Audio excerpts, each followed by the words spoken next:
News at 6 o'clock. I'm Simon Evans. Join me on GB News for Headliners at 11 p.m. What's the scoop? I'll be joined by two of the country's top comedians. That's right. As we take a look at tomorrow's newspapers tonight. We're going to get into trouble. If it's a big story, we'll be covering it. Spill some tea on him. There we go. But we'll also have some fun. I wouldn't stick up a bank. My father didn't love me. So anyway. Headliners every night from 11 on GB News, the People's Channel, Britain's news channel. It's all about family, being in people's living rooms, all the interaction and getting to know who our viewers and listeners are. When I was young, my dad used to say, no, stop arguing. I wanted an outlet that would enable me to give my opinion. People are going through a really hard time right now, and I know that you don't feel like you're being listened to by the establishment. I came to GB News because it's the People's Channel, and I want the audience to have their say on the events of the day. We're dynamic. We do something different. Democracy shows that the wisdom of the nation is in its people. I get to travel to find out what the story is from a personal perspective. The British people aren't fools. We know when we're not being told the full story. We've got to work out how Britain moves forward from this. It's the best country in the world. The establishment had their chance. Now we're here to represent your views. Britain's watching. Britain's watching. Britain's watching. We're proud to be GB News, The People's Channel. Britain's news channel.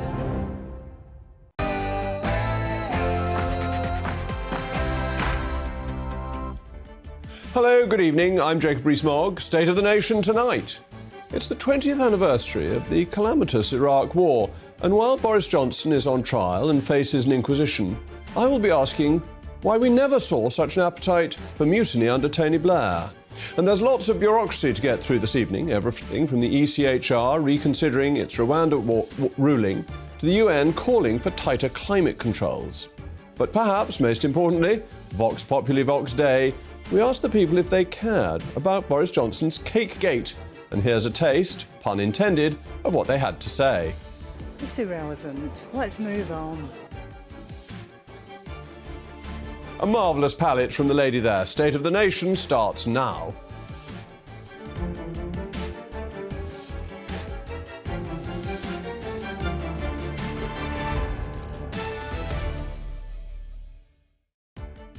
We'll also be hearing from our acclaimed panel, historian and broadcaster, Dr. David Starkey, and our favourite socialist, former Labour MP, Stephen Pound.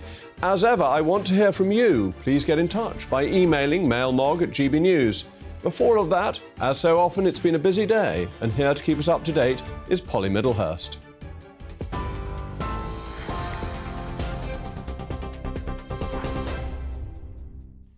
Jacob, thank you, and good evening to you. Our top story tonight on GB News. The DUP in Northern Ireland says it's going to vote against the government in this week's first parliamentary vote on the new Brexit deal. The Prime Minister agreed the new Windsor framework with the EU last month, which aimed to resolve some of the concerns unionists have about the Northern Ireland Protocol. And the Home Secretary has today told MPs she is satisfied the provisions of the government's illegal migration bill are capable of being applied compatibly with the Human Rights Convention. It comes after Suella Braverman said migrants could be sent to Rwanda as early as this summer. The agreement between the two countries has been expanded now to include all illegal migrants and not just asylum seekers. Speaking in the House of Commons this afternoon, Suella Braverman told MPs that the UK will work with France more to secure cross-channel cooperation, and she criticised Labour for announcing their immigration policy on Twitter. Shadow Home Secretary's been on Twitter. She's very good on Twitter. She tweeted in the last 10 days, Labour's paltry excuse for a plan. Half of it's stuff we're already doing. The other half is their plan for open borders and unlimited migration. What I suggest they do is get off Twitter, get to Rwanda, and I'll show them how to stop the boats. Strike News and members of the RMT union in Network Rail have voted to accept an offer covering pay, jobs and conditions. Staff will receive a pay rise of between 9.2% and 14.4%, as well as increased back pay. The union says its 20,000 members voted 76% in favour of the new deal. Now, in the United States, local, state and federal security agencies are preparing for the possible arrest of the former president, Donald Trump. Security fences are currently being erected around Manhattan's criminal court, they say, as a precautionary measure. The district attorney has presented evidence to a New York grand jury related to allegations that a Trump associate is said to have paid $130,000 in hush money to the porn actress Stormy Daniels during the final days of the 2016 presidential campaign. And we end this bulletin with some rather sad news that the former rugby league player Bryn Hargreaves' body has been found more than a year after he vanished in the United States. That's according to a message released this evening by his family. The 37-year-old former Wigan player moved to the States about 10 years ago and was reported missing in January 2022 after he didn't turn up for work. The cause of death isn't yet known. You are up to date on TV, online, DAB+ radio and on the TuneIn Radio app. You're with GB News. Back now to Jacob Rees-Mogg.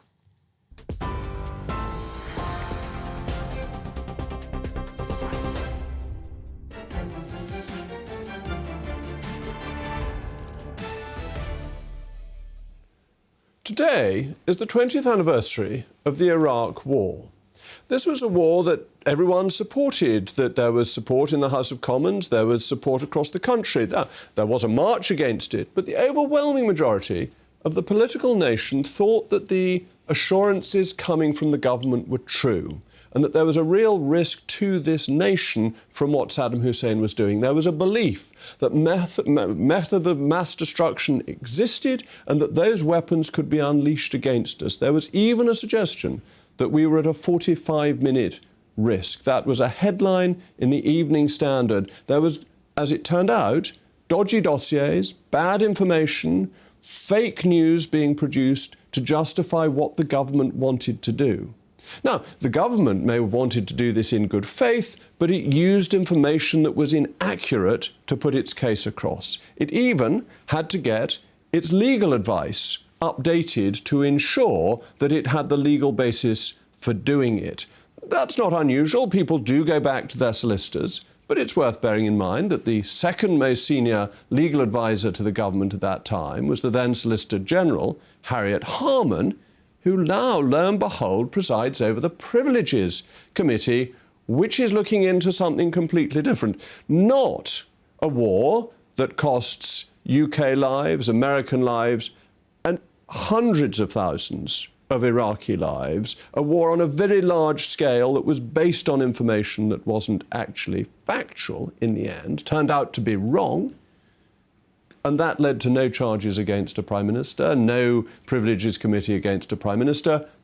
But Boris Johnson, who has been found guilty by the Metropolitan Police of eating a slice of cake, actually the cake wasn't eaten, but being in the presence of a slice of cake, that serious offence of seeing a cake and not eating it during lockdown, has been called in front of the Privileges Committee and will be there on Wednesday.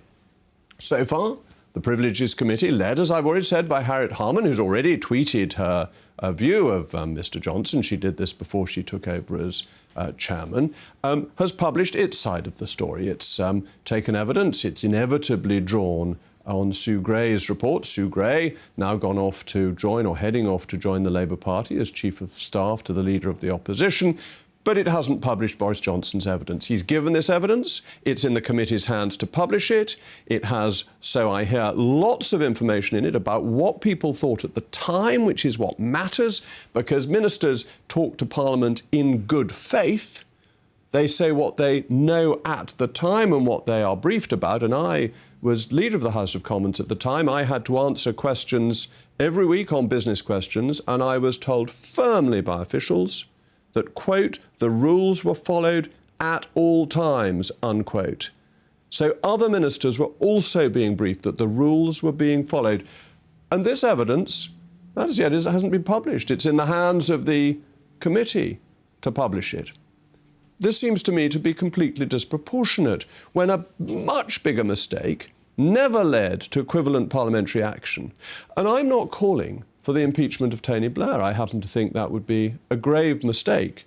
But I am worried about the Americanization of our political system. That in America, as soon as a politician upsets any interest group, there is legal action, there are impeachments. Impeachments have become more and more common, which assumes people don't act in good faith and undermines trust, poisons the well of politics. Because the truth is, most politicians of either persuasion act in good faith, even if they then make mistakes. And this is not a legal question, it is a political question. And the Privileges Committee is not even a proper legal setup. It has a gossamer of constitutional propriety thrown over it, but it is in fact a political committee against Boris Johnson, who had a mandate.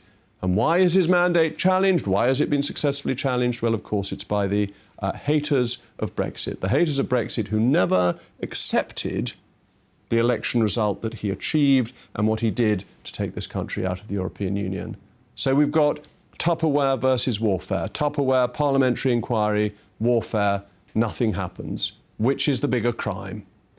As always, I want to know your views. What do you at home think? Please get in touch. Email me at mailmog@gbnews.uk. And Vox Populi, Vox Day. We asked you, the people, if they were bothered about so-called Cakegate, and the people have spoken. And I think it's important to find out the truth about things, especially within politics. And I think even though it might be trivial to some people, it is important when it's our people in power. So I think it is important. Not at all. I think it's silly that it's still going on, and I think people should just move on. I think people are just stressing over the small things when I think a lot of people were partying, and maybe there weren't some, but I think a lot of people were trying to just have, make the most of their life, and I don't see anything wrong with having a cake in the office, and I think it's stupid, and I think people just want to blame the government for things, and they're seeing this as an opportunity to blame the government, and really they should just move on. Not anymore. Used to, but it's too long ago now to even bother about. Well, it's irrelevant with all the other things that are going on in the country and the world. It's irrelevant. Let's move on. I'm delighted to be joined again by my esteemed panel, Dr. David Starkey and Socialist Stephen Pound. Stephen, you actually used to sit on the Privileges Committee, so you know how it works.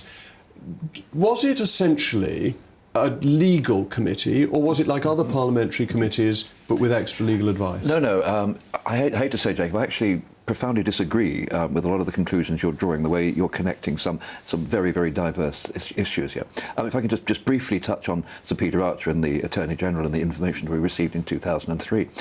I was in the chamber that night, and the previous Friday, some people had come to my surgery, a group of Iraqi Kurds, and said, look, he's killed 1 million of our people, he's gassed us in Halabja.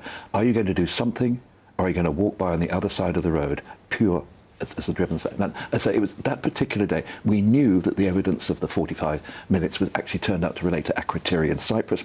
But I would say that Harriet Harman did not take any part in that advice. Yeah, but she was the second most senior law officer at that time. Anne Clude was the person who made the speech. But look, let's get on to the committee. When I sat on Standards and Privileges, I sat under Sir George Young.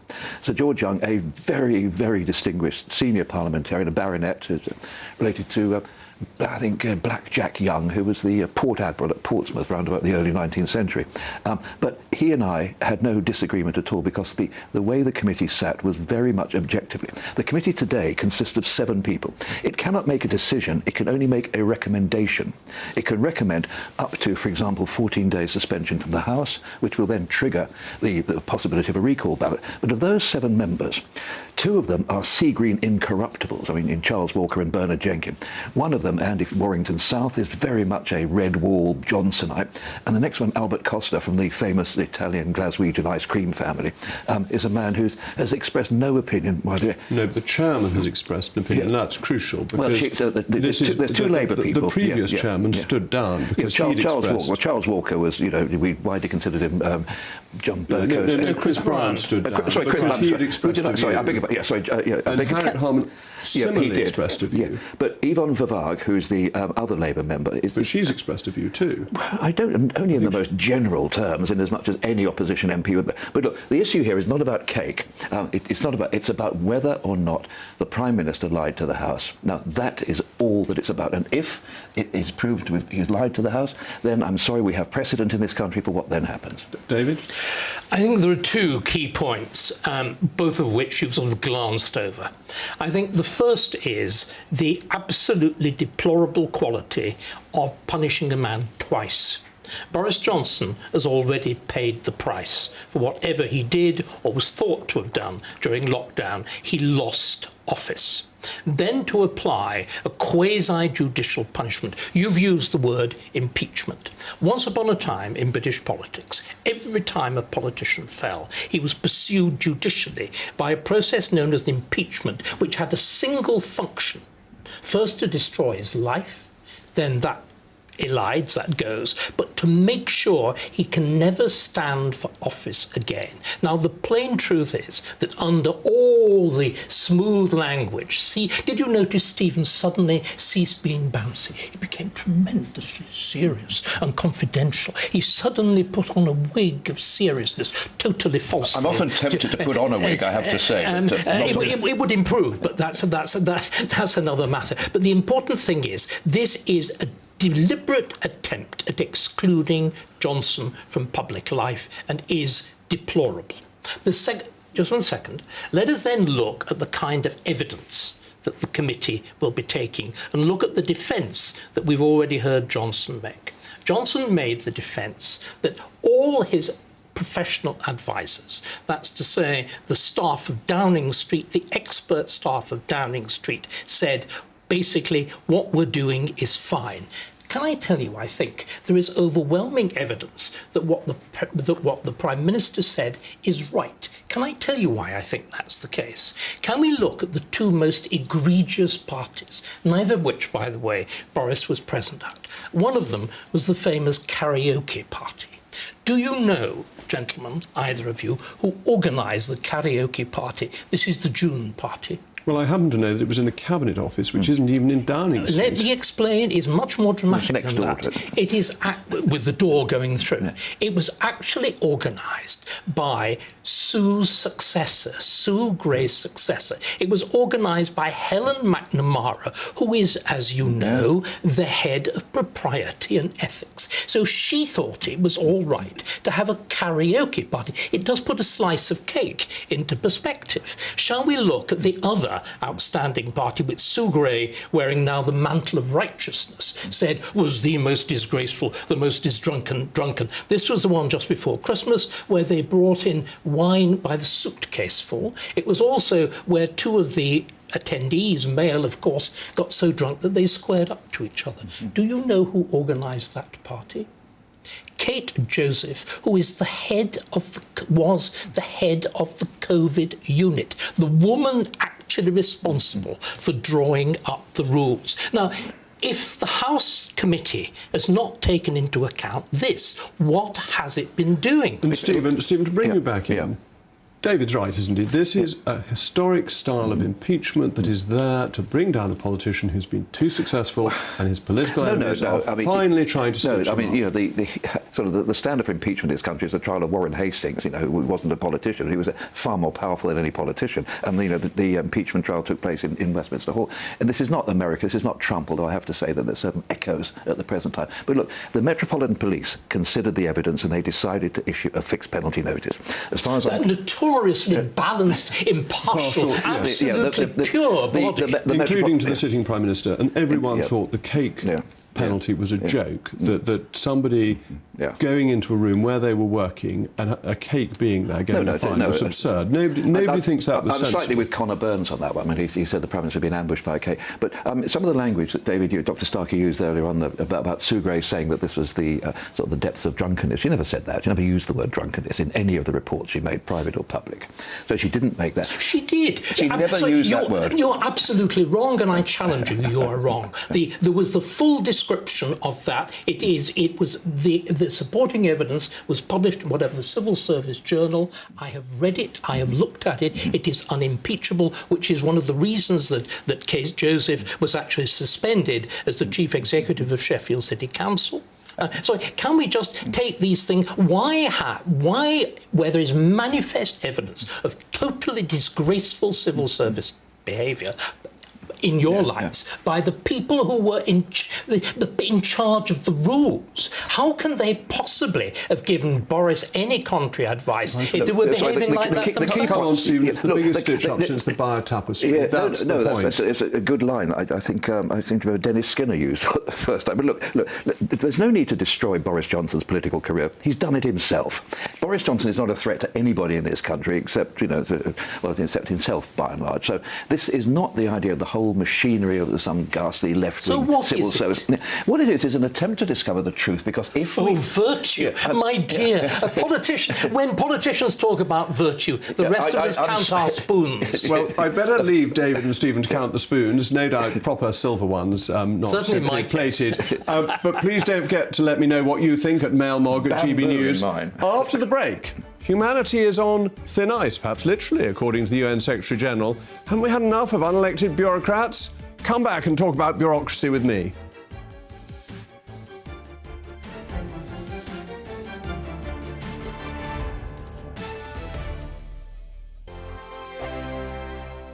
We are GB News, the People's Channel. And right across the United Kingdom. You can find us on Sky Channel 512, Virgin Media Channel 604, Freesat Channel 216, Freeview Channel 236, and YouView Channel 236. You can also take us with you on DAB+ radio, with the GB News app and at the website gbnews.uk. We're absolutely everywhere. Come join us on GB News, the People's Channel, Britain's news channel.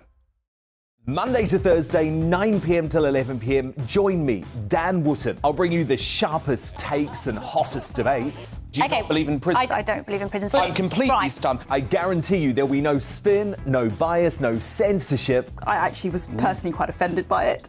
And no reason to go to bed. So I guess they've always been quite woke. That's Dan Wootton tonight on TV, radio and online. Monday to Thursday from 9 p.m. till 11 p.m. on GB News. The People's Channel, Britain's news channel.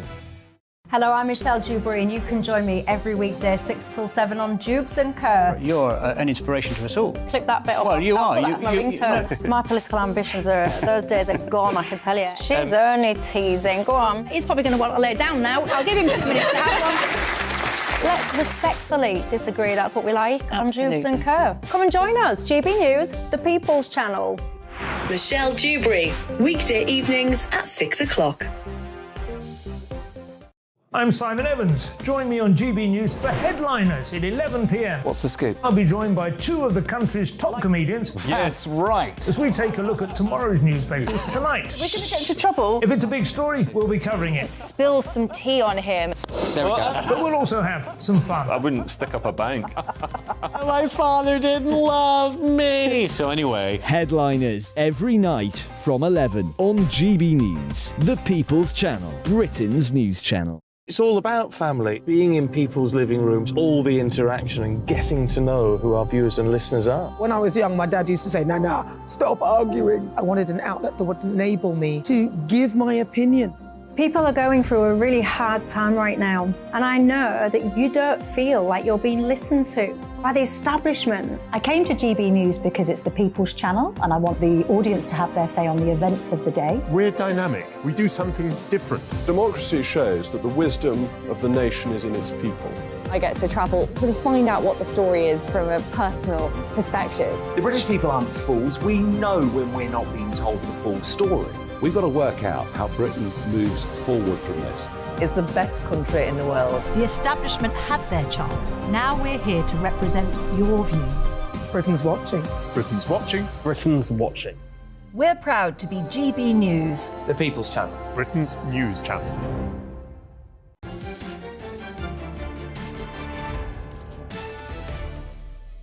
Welcome back. I'm still Jacob Rees-Mogg, and this is State of the Nation Tonight. You've been getting in touch with your thoughts. So Greg says, don't forget that Boris broke the rules. It wasn't just the partying itself.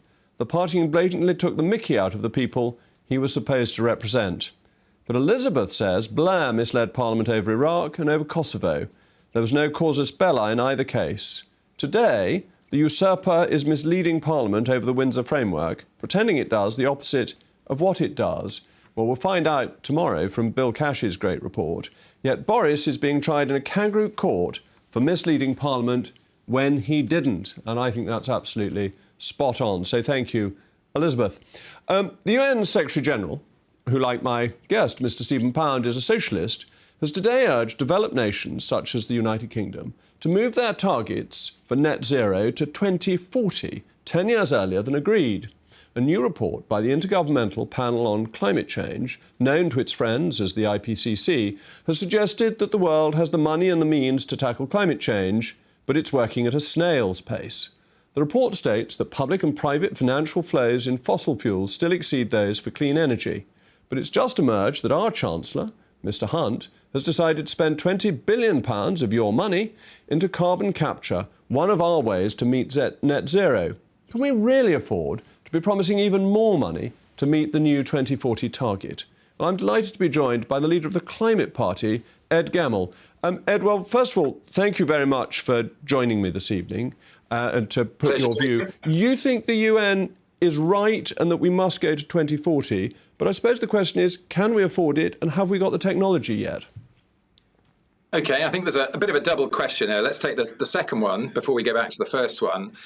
Can we afford not to do it? The entire planet is going there.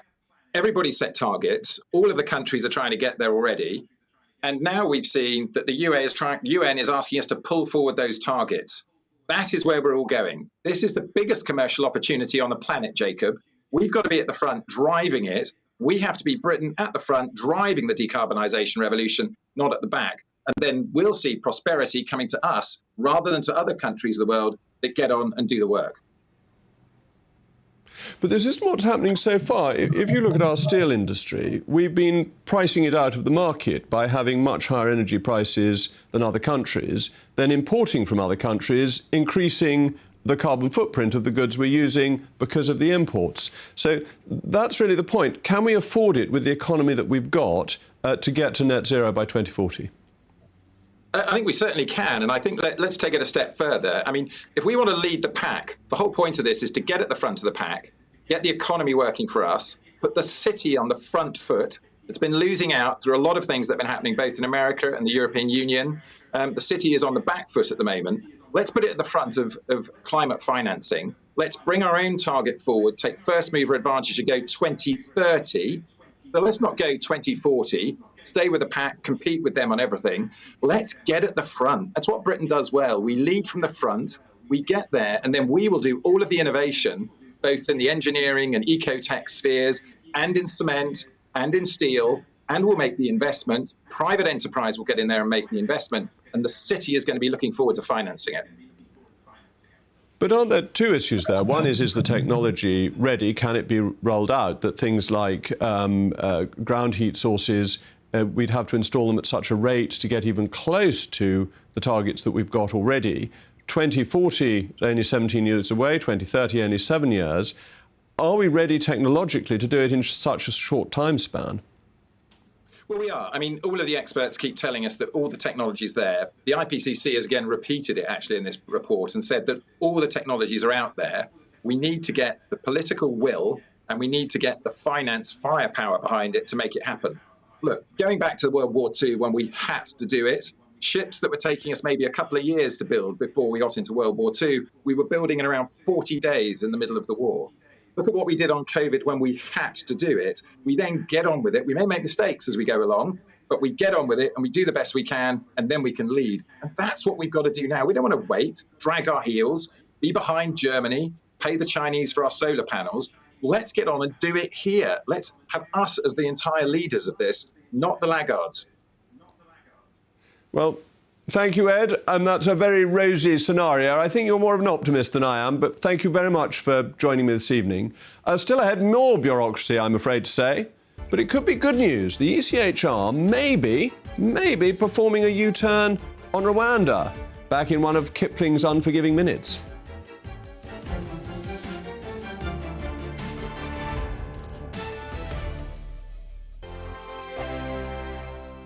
I joined GB News because I was sick and tired of not hearing my views being represented, not just mine, but so many people that I knew and spoke to. I just couldn't get my voice out there. I couldn't say anything. I couldn't do anything. Whatever the narrative was, I kind of had to follow it. GB News is there to provide a voice for those who have been ignored by the establishment media. We think different things, we've got a different style. GB News is here to be optimistic and positive about the future. It's real kind of dynamic and flowing, with the audience very much at the heart of it, like a big family. Here at GB News, we talk about the things that matter to you. Hearing the voices from right across our towns and cities, especially our towns. All sides of the argument represented with a heavy dose of opinion. We're on a mission here to make a difference. And the GB News family really is here for you, and whatever time of day you can watch or listen. Britain's watching. Britain's watching. We're proud to be GB News. The People's Channel. Britain's news channel. Westminster is going around in ever-decreasing circles, followed by the media. Britain is broken. How on earth did we get into this mess? But more importantly, how do we get out of it? Join me at 7 p.m, Mondays to Thursdays on Farage. Here on GB News, we will have open, rational debate. We've got to work out how Britain moves forward from this. Join us here on GB News, the People's Channel. Britain is watching. You've probably seen politicians interviewed 1,000 times, but we do it differently. We find out who they really are, we don't shout, we chat, and hopefully we bring a bit of light, not just heat. Did you know Kate Moss? Apparently. Do you have a pair of jeans or a pair of jeans? No, of course I don't. What would I do with them? My friends are like, oh my God, what's she doing now? Join me every Sunday at 6 for Gloria Meets, only on GB News, the People's Channel, Britain's news channel.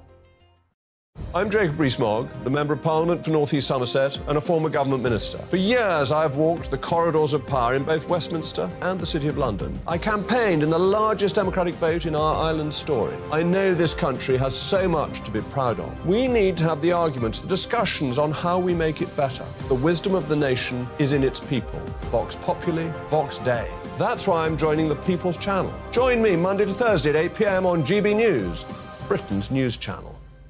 I'm Mark White. As GB News Home and Security Editor, I cover those key issues that are so important to you. Our authorities, our communities doing all they can to combat violent crime. With the public services under unbearable strain, why are we still failing to control our borders? Defence, the first priority of any government, has been continually hollowed out. Can we trust our politicians to protect the armed forces? Join me, Mark White, on GB News.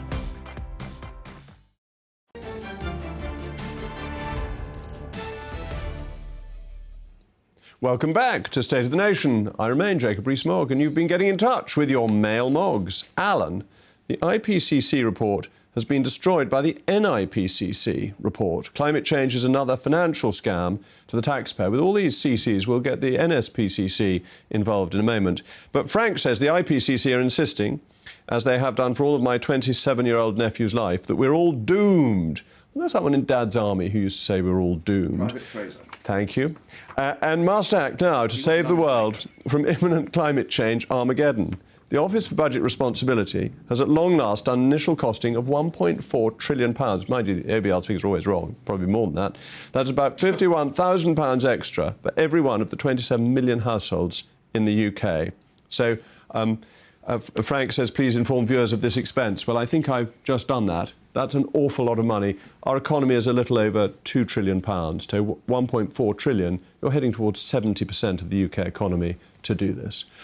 But back to Rwanda, Strasbourg judges could be on the brink of backing down over the blocking orders that stopped Rwanda removal flights. The Home Secretary, Suella Braverman, revealed this week that she has been encouraged by her discussions with the European Court of Human Rights. These discussions could lead to removing a key barrier and finally see Channel migrants sent to the East African nation. The Home Office's first flight was blocked at the 11th hour by an anonymous Strasbourg judge, thought as it happens to be a Russian in a bar, but that hasn't been confirmed, using an injunction known as a Rule 39 order. The government's illegal migration bill sets out plans to allow ministers to ignore Rule 39 measures unless Strasbourg agrees to rein in their use. Now, I'm delighted to have my panel still with me. As I was reading that out. I was rather worried that it's the illegal migration bill, which makes it sound if the bill is illegal rather than the migration is illegal. I wonder if it should be hyphenated. Anyway, Stephen, do you think the ECHR will make an accommodation? It did before. It did over prisoner voting rights. They will until the first horror occurs there in Kigali, the first person gets murdered or whatever. But can I just very, very quick, I'm sorry about this, but you mentioned this very important thing about Antonio Guterres from talking about this rather tortured and laboured analogy about, we're on thin ice and the ice is melting. The one thing, I happen to believe in the broad thrust of this, but the fact is that the case has not been made. A perfect example is here in London, where the ultra-low emission zone is wildly, massively unpopular everywhere outside the centre of town, and it's simply not good enough for people to stand on the hill, drenched in their purity, wearing the silken clothes of freedom and purity, and saying, look, this is good for you. They've got to bring the people with you. I used to say my constituents are more worried about 8:30 than 2030, but we've got to bring that, and Guterres is not doing that. The problem is we can't discuss this because we all agree. No, I know. We've got to have an element of disagreement. Sorry, on Rwanda, I think it was, as is widely known, the Israelis tried this 10 years ago. They sent 4,000 people to Rwanda who then probably disappeared.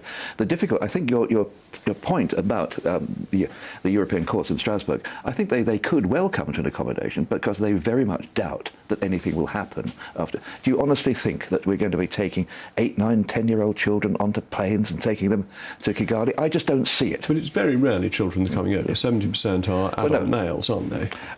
Well, this is a real thing that absolutely infuriates me. There's two categories here. There are many subcategories, but there are certain people who are attracted by the pull factor, the fact that we have a completely free and open labour market here. You can go and work in almost anywhere. You don't have to prove anything. The Home Office is so sclerotic and incompetent that they'll not catch up with you for 5 or 6 years, by which time you can then apply for naturalisation. But the other people, so I'm talking about your Albanian car wash, that on the boat, back you go straight away. But other people, I'm sorry, that are genuine people, the same people that came on the Kinder transport in the 1930s and the people that we traditionally welcomed, we must not lose sight of them. Well, that's a fair enough point, David. Don't you think that there are some people we have to look after who deserve refuge, but we also need an efficient system for returning people who oughtn't to be here? If only, I think, is the answer to both of those. I think it's also worth, Stephen mentioned the failure of the Israeli scheme, a country that has got a remarkable reputation for keeping control of its borders and for thoroughgoing efficiency,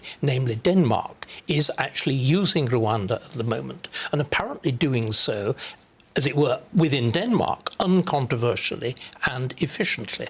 Maybe we should draw a lesson from that. But again, for me, this is an issue of utter fundamental principle.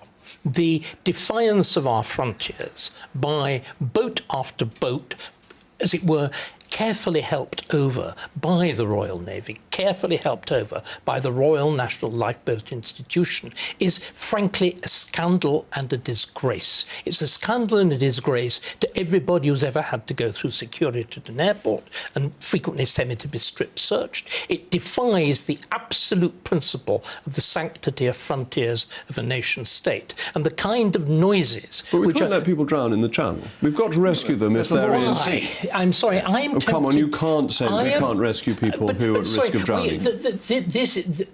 Our absurd sentimentality is deliberately being exploited by fundamentally wicked people. Our behaviour, it is precisely our behaviour, the behaviour of our authorities, of the RNIA, of the French, which encourages the traffic. This is why it goes on. It goes on because it is enabled, it is facilitated, and it is fundamentally unpunished. A handful of people. In other words, what we're seeing is characteristic, and I think we would both agree, I'm not sure whether Stephen would, of a gross general failure of fundamental law enforcement. So, Stephen, you would accept that there are large numbers of people who ought to go back. You want to protect the children and you want to protect the halt and the lame, and I don't disagree with you on that. But actually, if 70% are young men, sending them to Rwanda is perfectly fair. I don't really care where we send them. They have no right to be here. And I I have to say, it grates violently with me to think that somebody's building a palace in Tirana on untaxed work that they're doing in this country. And that's not even, we haven't even mentioned organised crime, because, you know, what better foot soldiers are there for organised crime than people who are completely undocumented? I mean, my views of the fact we do need ID cards. There's just this universal complacency, isn't there? And the other thing is that there is a quasi, there are two forms of justification for it. For a very large part of the left, the notion of a national frontier is an outrage. There is a thing called common humanity, and to divide them into nations and to have barriers, it is disgrace. And the other thing is, of course, business is fundamentally addicted and hooked on immigration. Cheap labour. But isn't it? And wherever you look, and the tremendous problems that we are having with the vast masses of our native population, if I'm allowed to use that word, deliberately absenting themselves from the labour market for whatever reason, that is the other face of relentless immigration. And this must it's be a catastrophe. This must be a fundamental point, because cheap labour has meant that we've got no productivity increases because business hasn't invested in equipment. It's not tax write-offs for corporation tax. This arable land surrounded by fish is having to import food. You know, the other day, Valentine's Day, bringing roses in from Ecuador. But look, the problem here is we had a big demonstration, a big march in London last week. One of the reasons why I'd like to not just appear on GB News, but I watch and listen to GB News, is because you do hear the other side. You hardly ever hear. We had all these people last week with banners and placards saying, you know, there's no such thing as a border. But, you know, as the great poet said, you know, the best lack all conviction, but the worst are full of a terrible intensity. The argument isn't simply challenged enough. Do we really say that, you know, this figure of 100 million may be tendentious? I don't know. But, you know, do you want to say the whole population of vast tracts of the world come here? We have to be logical. We have to be sensible. And your and my constituents want control. So if Suella can pull this off, this is an absolute triumph for her. It's a damn big if. It's a very hard challenge. Thank you to my panel, as always. I'm delighted that we're now going to be joined by the human rights lawyer, Shoaib Khan. Shoaib, thank you. I know we've had some difficulties with the connection, but I think we've now got you set up clearly. What are your thoughts on what's going to happen with the European Court? Will it give way on the Article 39 powers? I hope it doesn't. Needs to be seen whether it will, but I really hope, I mean, from a rule of law point of view, from a democracy point of view, from a humanitarian point of view, from every point of view, I hope it doesn't. I don't think it is for politicians and individual ministers to be leaning on courts, whether it's international courts, whether it's domestic courts. The law is the law. We have the European Convention on Human Rights, which obviously, as is, you know, everyone knows, was actually set up and led on by British lawyers and politicians and so on. And that's what the court is there to implement. So I hope the court doesn't. I mean, I think already the courts defer too much to ministers and individual governments. And I hope that the court does take a hard stand on this. But doesn't the court have to act under the powers that it's given, and that actually the European Court of Human Rights has no direct power in the UK, and that this was an invention of the court itself, and that is against the rule of law fundamentally to claim a power that you haven't been given by legislation? Depends what you mean by legislation, but no, of course, I mean, Rule 39, the very fact, you know, it's got a name. It's Rule 39 of the court's procedure. And so obviously this has been going on for many decades now. And so suddenly now they invented it. They didn't get the right to do it from the UK. When we signed up to the European Convention on Human Rights, we never said that the court could intervene directly, and the judgments of the European Court don't have direct effect in UK law. So it's a power grab by the court, which seems to me to be against the rule of law in itself. Depends what you mean by grab, but obviously, yes, I mean, it wasn't there initially when the ECHR was set up. We didn't even have the right of individual petition. So basically, no individual could take a case to the ECHR. And obviously, that grew when... So obviously, that's good, but that's what governments and people and Europeans have given the court that power. So it's not a power grab by the government. Obviously, the procedures evolved.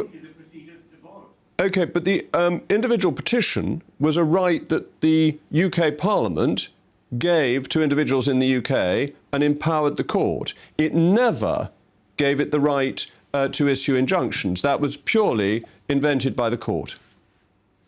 But I think that's the same argument made against British courts when they apply the HRA, the Human Rights Act, in the UK. But the point is, when Parliament gives courts a power, then the courts interpret that and develop that power as they see fit. And that is exactly what happened here when governments and European countries got together and decided that people should have the right to individual petition. And when a government is acting egregiously or breaching human rights, then yes, the court should have the power to step in. So we can't say, obviously it might be a relatively recent power.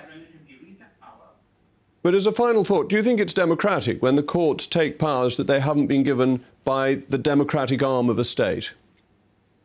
I think it is. I mean, and of course, like I'm saying, it is what the Parliament has given them. So different countries have given them. And obviously, like I said, bad cases make bad laws. So now that in one case, the government doesn't like it, now if they're going to try and take that power away from the court or lean on the court or pressure the court, I would say bully the court into changing its procedures, I think that's fundamentally wrong and against the rule of law.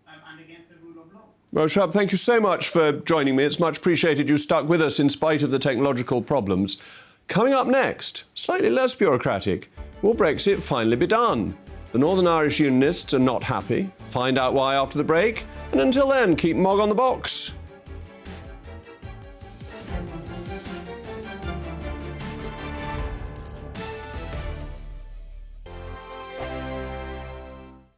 Monday to Thursday nights on GB News. At 6, it's Dubes & Co. 7 o'clock, Farage. At 8, join Jacob Rees-Mogg. And at 9, Dan Wootton Tonight, followed by Headliners. On TV, radio and online. This is GB News.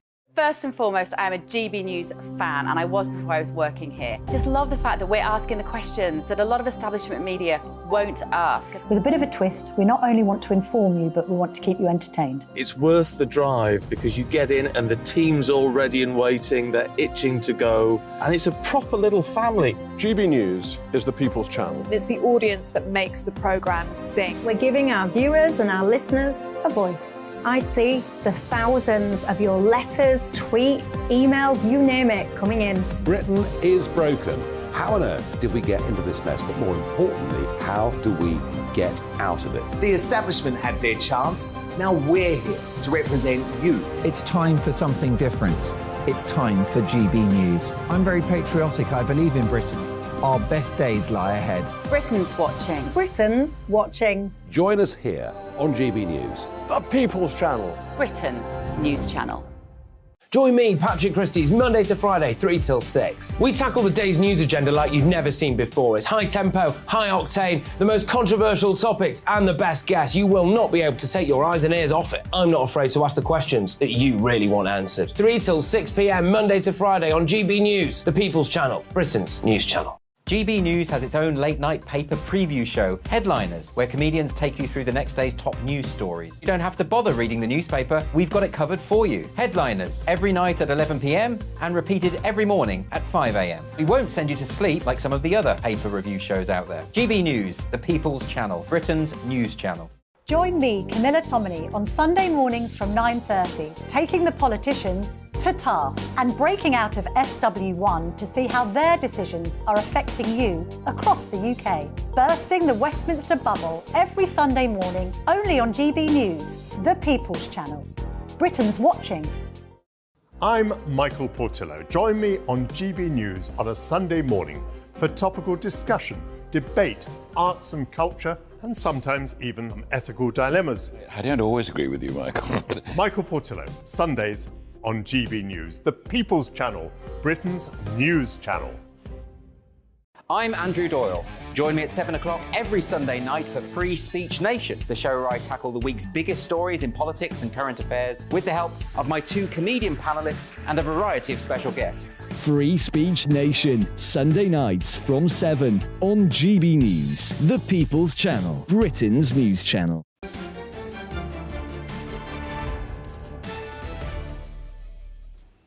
Welcome back to State of the Nation with me, Jacob Rees-Mogg. You've been getting in touch with your mail mogs. Mary says, what will Rwanda do with all these young men of fighting age? It sounds weirdly unbalanced. If we can't cope, How can Rwanda? Well, it's an interesting point. Alex says, has the MSM, mainstream media, willfully discarded their obligation to impartiality in form by not highlighting the ludicrous clause in the UK-Rwandan deal which guarantees that for every migrant Rwanda receives, the UK will be obliged to accept a very vulnerable refugee from Rwanda? Net result? No change in numbers, but a considerably higher cost burden. And Jan asks, could you please explain why I've not yet left the ECHR, even though Suella Braverman previously stated we need to leave the ECHR? What is the issue? I think the issue, Jan, is that we simply haven't got a majority in Parliament to get out of the ECHR. I'm about to be joined by a very distinguished peer. The House of Lords would never agree to it, and the House of Commons would be quite a battle. But to move on, perhaps the main reason reform of the Northern Ireland Protocol was so essential was to get the Northern Irish Assembly at Stormont up and running. As it's currently standing, the Democratic Unionist Party is boycotting the Assembly in protest against the protocol. Today it emerged that DUP will be voting against the government's Windsor framework, which in turn means the boycott of the devolved Assembly will remain. So the Prime Minister's plan, in effect, fails to fulfil its primary purpose. How long can Northern Ireland operate on a direct rule basis? Well, to discuss this with me, I'm delighted to be joined by Baroness Hoey. Kate, I said earlier that Stephen Pound was my favourite socialist. You always were until you actually left the Labour Party and now sit as an independent peer, but always with a strong interest in the Union. How do you think things can go ahead with the DUP unwilling to go back into the Assembly? Well, we saw really from the very beginning when the Windsor Framework, I hate using the word Windsor, I call it the Framework Agreement, came out, that there were 7 tests that DUP had set. And right at the beginning, I think it was pretty clear that none of the 7 tests had been met. But they did say they would take time. And we got one legal view from the former Attorney General in Northern Ireland specifically on the Act of Union bit. And I think tomorrow we're getting more legal opinions from the European Research Group lawyers. Clearly, none of the 7 tests, in my view, have been met. So the DUP today have said that they couldn't possibly vote for the statutory instrument.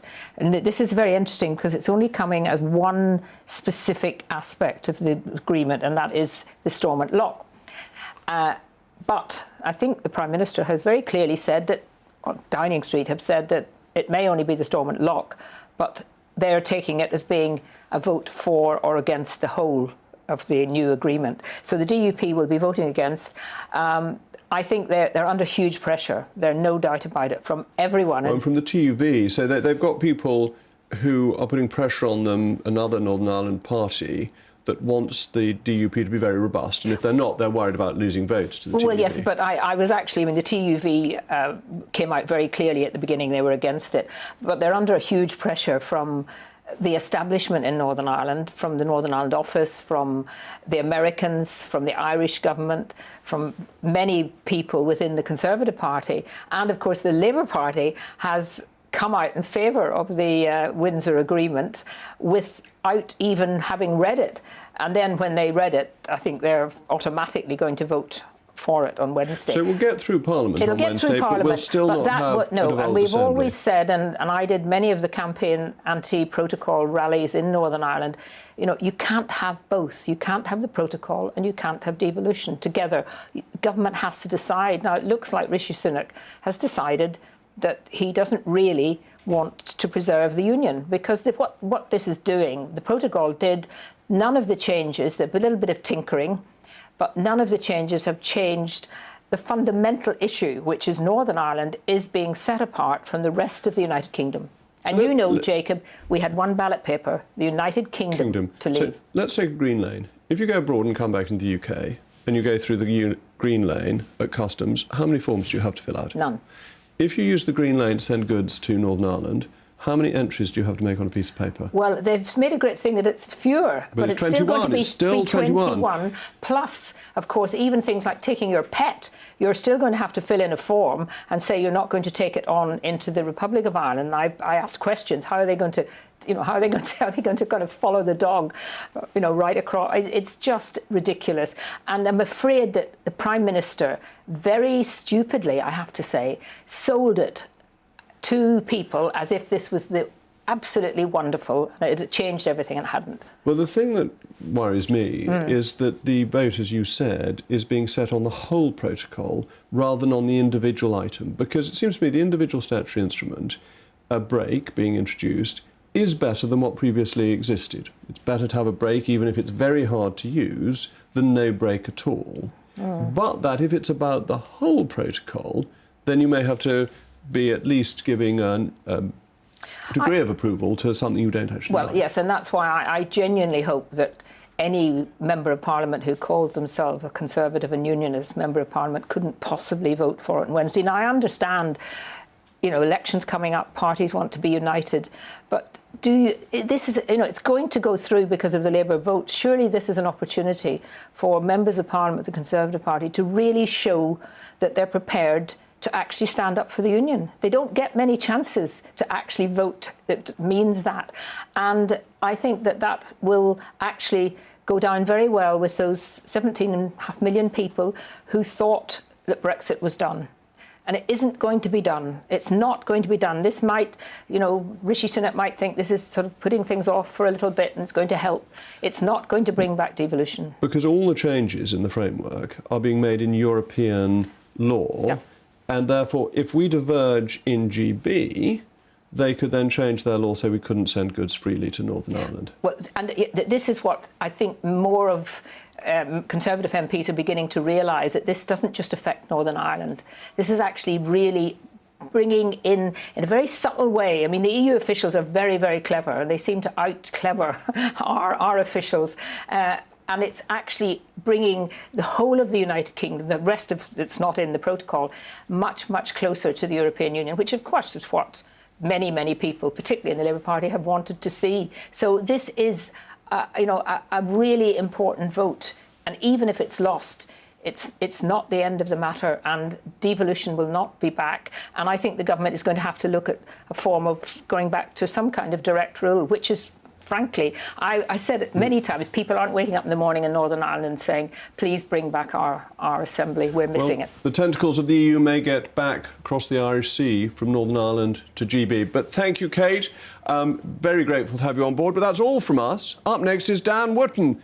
Dan, what have you got in your box of tricks this evening? Jacob, good evening. Following on from your brilliant monologue tonight, we're asking, is there a political witch hunt going on in Westminster? Edwina Currie, David Muller and the Boris-supporting barrister Stephen Barrett all in the House. Well, that's absolutely brilliant. There's definitely a witch hunt, we know that, but we've got the weather coming, and that's always interesting to know. Thanks to all my guests. I'll see you tomorrow at 8 o'clock. Hello, I'm Alex Deakin, and this is your latest weather update from the Met Office. Plenty of wet weather around through this week, but drier and brighter spells in between. Not a huge amount of brightness out there today, a lot of cloud around, but it is pretty mild because between these two weather systems, this is called a warm sector. So some quite warm air in here, and well, we've seen a bit of brightness.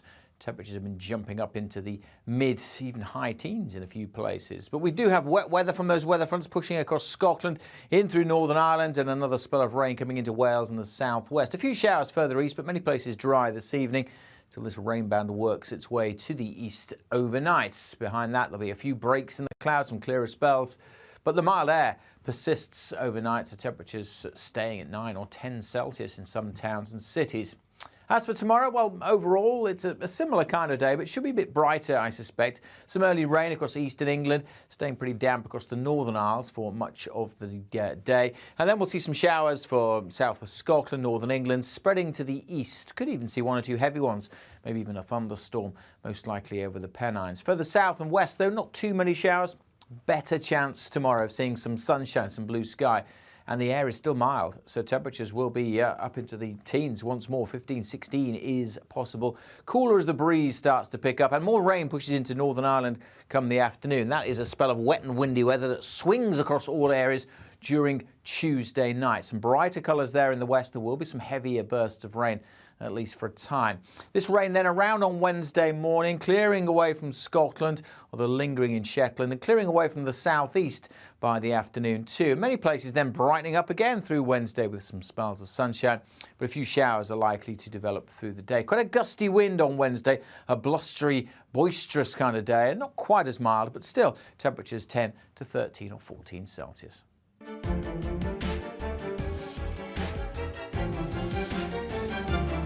We are GB News, the People's Channel. And right across the United Kingdom. You can find us on Sky Channel 512, Virgin Media Channel 604, Freesat Channel 216, Freeview Channel 236, and YouView Channel 236. You can also take us with you on DAB+ radio, with the GB News app and at the website gbnews.uk. We're absolutely everywhere. Come join us on GB News, the People's Channel, Britain's news channel.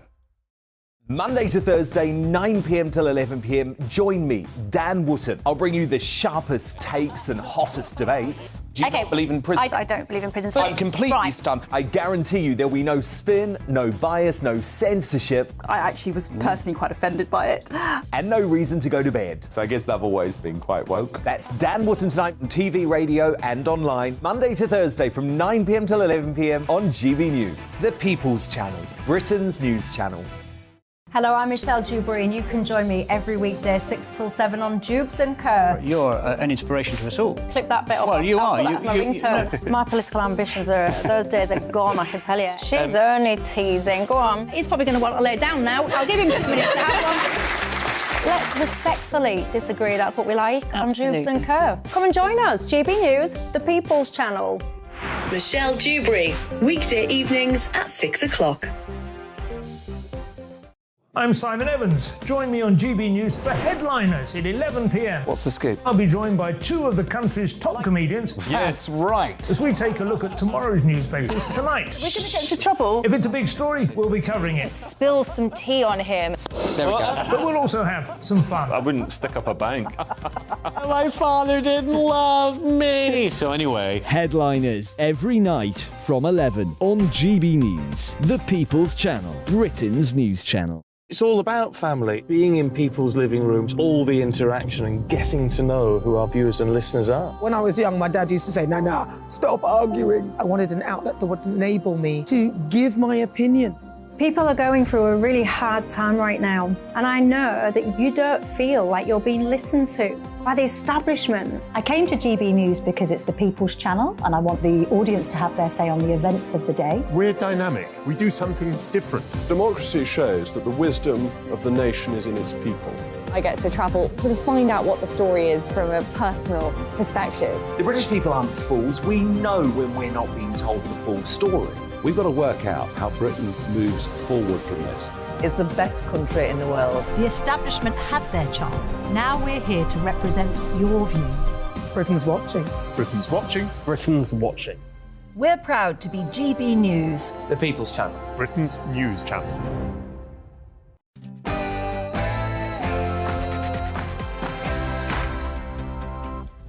No spin, no bias, no censorship. I'm Dan Wootton. Tonight, Boris Johnson's bombshell defence dossier is in the hands of the Partygate plotters trying to finish off his political career. But will his critical new evidence be enough to exonerate him in this despicable kangaroo court? That's tonight's big debate with my superstar panel. Tonight, I'm joined by Carol Malone, Benjamin Butterworth and Belinda de Lucy.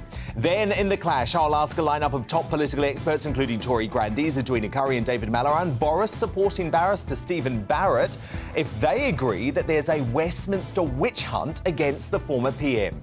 Also coming up, after returning from Rwanda with GB News to double down on her deportation plans, Superwoman Suala has taken aim at Labour's left-wing snobbery. Only people who have failed here is the Labour Party and opposition MPs who have failed to stand up for the British people.